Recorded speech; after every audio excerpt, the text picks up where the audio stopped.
Hello les amis, le dessin est fait avec des mines rouges qui viennent du Japon. Ça me permet déjà de pouvoir gommer facilement et ensuite lors de la colorisation je n'aurai pas à gommer le croquis.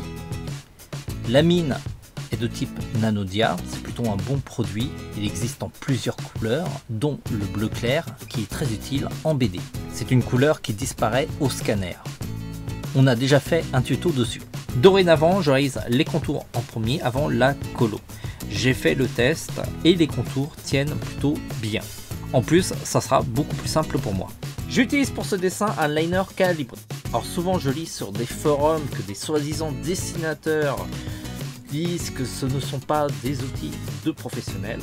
Alors je sais pas d'où il sort ce genre de commentaires. Je comprends qu'on puisse avoir des préférences au niveau des outils, mais de là à dire que des outils n'est pas de qualité professionnelle, c'est peut-être pousser le bouchon un peu trop loin. Le liner calibré est utilisé par de nombreux pros et je peux vous en citer pas mal. Il est assez efficace et surtout il est hyper facile à prendre en main.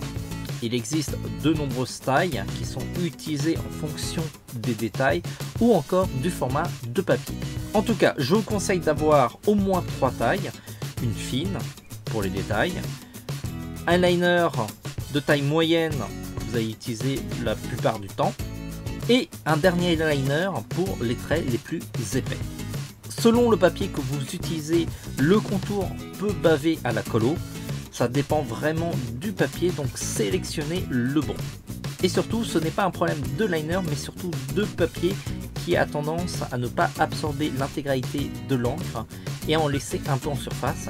Et c'est ça qui fait baver. Je vais mettre la couleur avec le Neo Pico Color.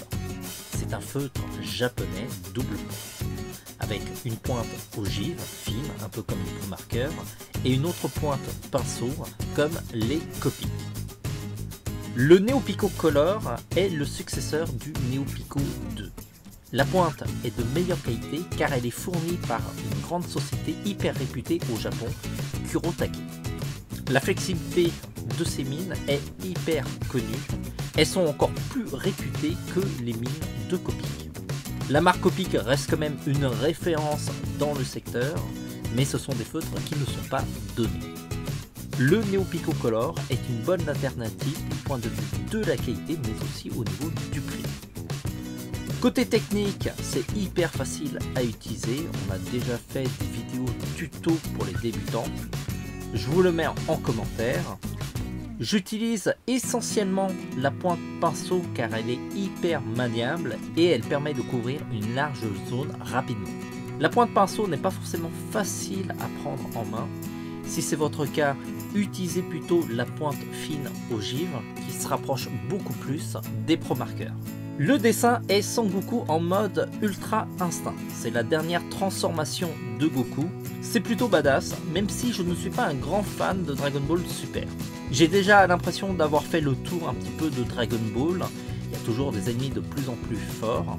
Dans Astérix, on a la potion magique. Et dans Dragon Ball, on a les transformations. Au final, quand j'étais gamin, je kiffais ça. Mais à un moment, on a l'impression de faire une boucle sans fin. En tout cas, ça fait plaisir qu'avec Dragon Ball Super, une nouvelle génération vibre autour de ces héros. En tout cas, j'espère que les Japonais ne vont pas trop tirer sur la corde Dragon Ball, en tout cas pas trop longtemps, et qui vont créer de vrais récits qui sont poignants. Car pour l'instant, je trouve que c'est un petit peu du réchauffé, ce sont toujours un petit peu les mêmes recettes. Je compte aussi sur vous pour partager le contenu de nos vidéos. Comme vous le savez, sur les réseaux sociaux ou sur YouTube, ils ne nous aident pas vraiment côté lisibilité, à moins d'être un gros youtubeur, et je crois que eux aussi, ils ont des problèmes. Faites-le si vous en avez envie, on ne vous force pas la main, votre aide est importante, comme vos achats dans notre boutique. Car on est l'une des rares boutiques qui crée régulièrement du contenu sur YouTube. C'est important pour nous de partager, mais aussi de savoir de quoi on parle. On utilise vraiment les produits qu'on vend. J'utilise aussi un crayon blanc pour éclaircir certaines zones. C'est un indispensable qui peut être utilisé dans de nombreuses techniques comme le feutre alcool, l'aquarelle ou le craft, et bien d'autres encore. Enfin, j'ajoute des petites touches de blanc à l'aide d'un roller gel. Dans notre boutique, nous avons de nombreuses marques comme Sakura ou Pentel, en général tous des marques japonaises. Les roller gels, c'est vraiment un outil indispensable, tout comme le crayon blanc. Il y a aussi d'autres couleurs de roller gel qui sont utiles pour accentuer certains autres effets de lumière. On se dit à très vite. En attendant, dessinez bien.